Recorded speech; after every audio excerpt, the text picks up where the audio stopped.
Hello everyone, today we will discuss the topic of high altitude pulmonary edema.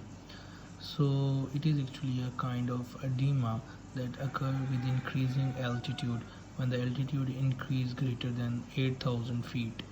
So that causes decrease in the partial pressure of the oxygen.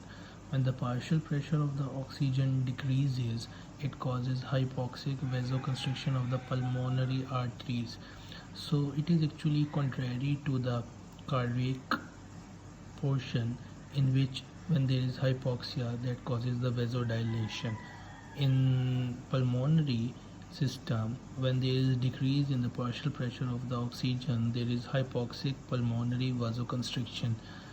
So when there is hypoxic pulmonary vasoconstriction, there is increase in the pulmonary artery pressure, but there is genetic predisposition.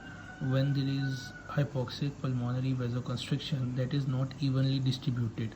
That is actually somewhere there is vasoconstriction, somewhere there is not. So when there is hypoxic vasoconstriction in some areas, so there are some capillary areas where there is no vasoconstriction, but that will be exposed to the high pulmonary arterial pressure. So when that area is exposed to the high perfusion pressure, that will cause the damage to the alveolar capillary membrane. So when there is damage to the alveolar capillary membrane through which the diffusion of the oxygen take place, that actually cause pulmonary edema. Why pulmonary edema take place?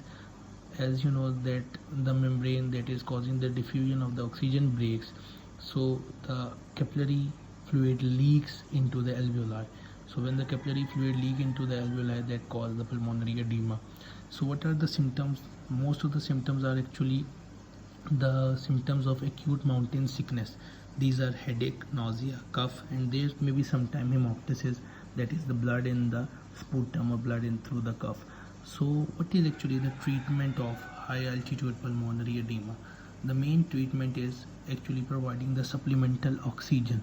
When we provide the patient with the supplemental oxygen, what we do, as there is pulmonary vasoconstriction due to hypoxia, when we provide the oxygen, there is pulmonary vasodilation, and actually the perfusion pressure normalizes, and oxygen actually equilibrates through the lungs. So all that high altitude pulmonary edema resolves with the help of the supplemental oxygen.